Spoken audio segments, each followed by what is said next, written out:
Hey, what's up friends? How you doing? Legitimately, the #1 question that I'm asked all over the socials is, what is the camera I'm shooting with? And that's what we're talking about today. What is in my camera bag?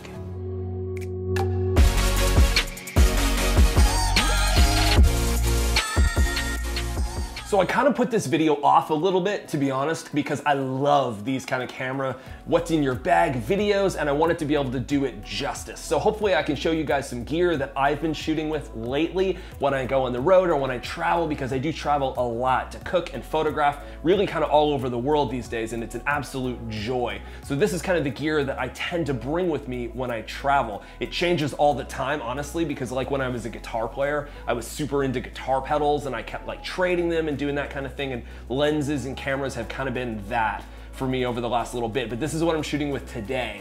I do want to say as well that, you know, if you're just starting out, you don't necessarily need this gear specifically to take great food photographs or photographs in general. It helps, there's no question, and it's super fun, but the biggest thing is getting out there, shooting and having a ton of fun and learning light and composition and shadow and capturing moments and storytelling and all that good stuff.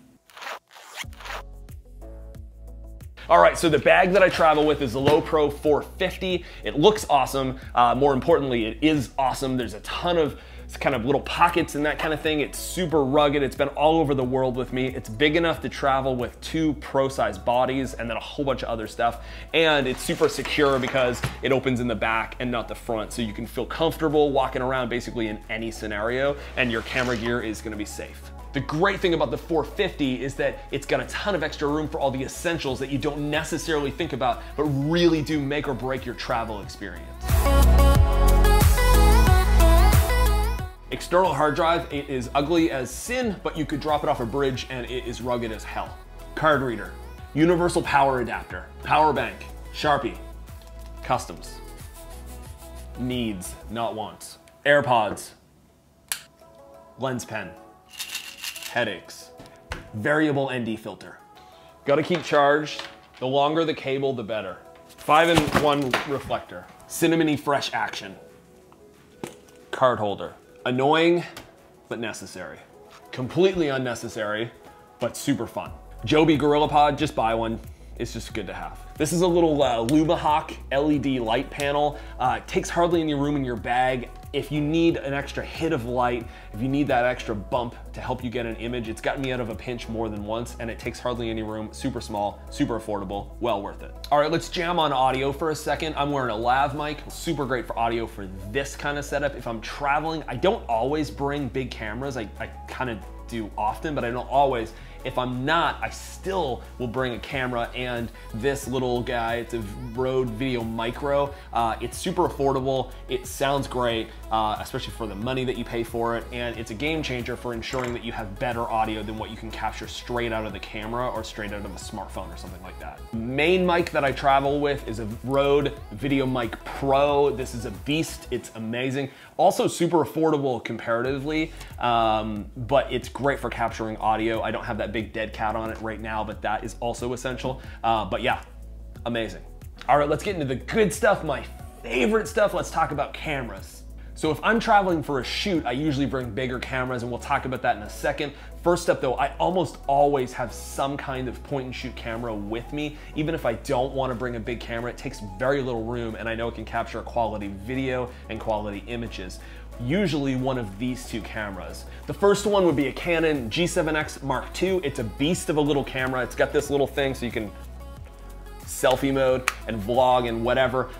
More importantly, it captures really great images and really great video. Honestly, surprisingly, because the first time I picked it up, I wasn't 100% sure of what I was gonna get out of it because I was new to the point and shoot world. But it's very impressive and well worth it, and I typically have this in my bag. The other smaller camera that I travel with often is a Canon M6. This is a mirrorless camera. It has this flip out thing as well, if you're down with that. The cool thing about this is it has an interchangeable lens option, and you can pop one of these on. So if you want to use mirrorless lenses that are available, you can certainly do that. Or if you want to use bigger L series fancy dancy lenses, you can pop this lens converter onto the front of that, and then you can use those lenses. So often I'll travel with a few larger lenses and use them on this camera body. Win-win. So next up, let's talk about camera bodies that I use when I'm traveling pretty much on a consistent basis, the main bodies that I use. So the main body that I travel with, my kind of #1 go-to is this. It's a Canon 1DX Mark II. It's a freaking beast of a camera. It takes amazing photos, it takes amazing video. It's all around one of the best cameras that I've ever used, honestly. The images that come out of this, the quality is amazing.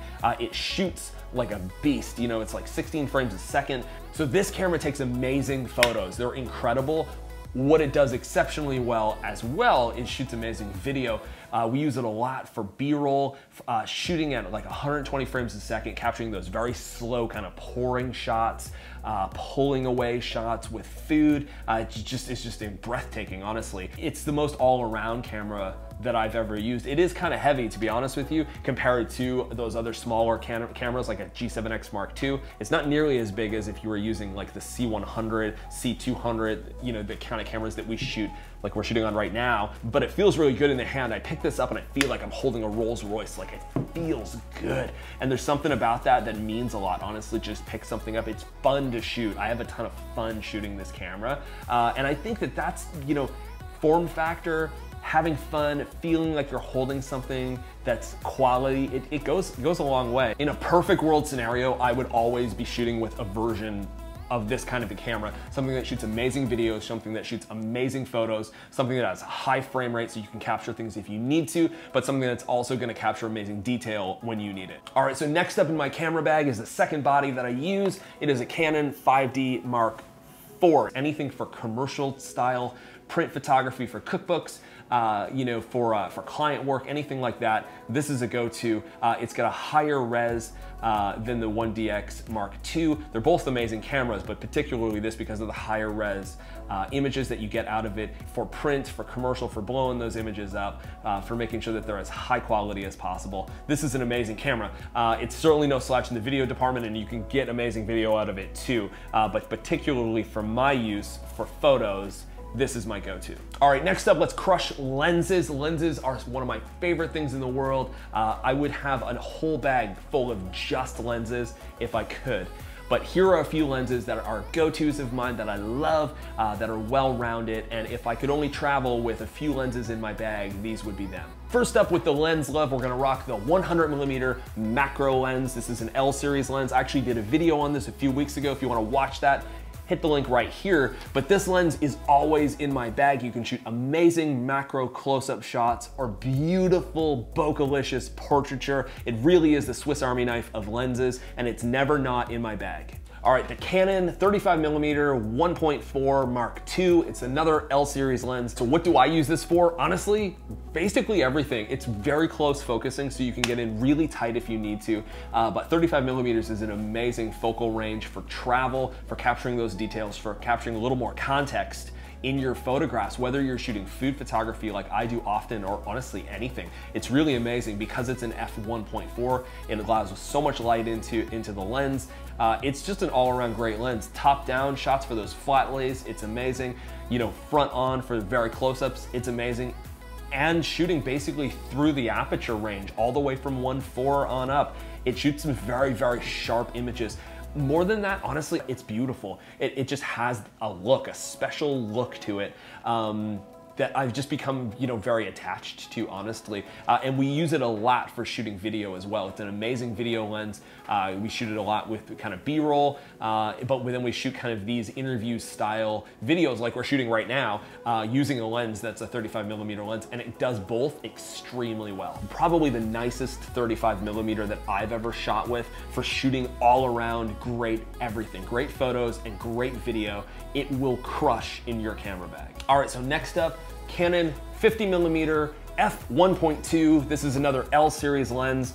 Honestly, I have shot countless images on a 50mm lens over the years. I own about 10 of them in my collection. This is a new addition to my camera bag, and it's the first time that I've been consistently using a f1.2 lens. That said, I rarely shoot it at 1.2. It doesn't leave enough detail in there. You're not capturing enough context and enough detail in the shot. If you want a very specific creative, if you're shooting fashion photography or wanting to capture a very kind of specific shot with a lot of blown out, a lot of bokeh in that, this is an amazing lens to do it. Honestly, it's probably one of the kings at capturing bokeh in a 50mm style lens. I've talked to hundreds of people who love and shoot food photography, both professional folks and folks who just do it for fun. And typically a 50mm lens is almost always on their camera. It's a go-to lens and they come in all shapes and sizes, but it's a beautiful focal range to shoot food with. Canon 24-70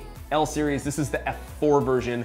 I don't typically shoot food photography on this. If I'm shooting things like my cookbook or commercial photography or anything like that, my go-to is typically a prime lens. It's what I know, it's what I enjoy, and I feel like the results that I see in my head creatively are actualized with those lenses better. However, if I'm traveling, if I'm on the road, if I'm run and gun, if I want to make sure that I can get images and I don't have to change lenses consistently, and I want to be able to have some flexibility, 24-70 is an amazing focal range. What we use it more for in my world is video. Because it's stabilized, it allows us so much more flexibility. So we don't have to be on a gimbal, we can be a little bit more run and gun, and we can make sure that we capture and get those shots. It is significantly more affordable than the f2.8 version, which is an amazing lens. But because I don't typically use this kind of a lens for work, and it's more for personal enjoyment, travel, all that good stuff, it didn't really make sense to spend the extra dough on a few extra stops of light. That lens is amazing. If I was shooting that for professional photography, it would probably be my go-to. But honestly, it was unnecessary in my world. And this lens, because it's stabilized, is a rock star for video. All right, so bonus time. Because I'm a chef who also takes photographs, I usually travel with some knives because I'm cooking as well along the way. So here are a few of my favorite knives that I typically take on the road with me. All right, so Takeda makes these knives.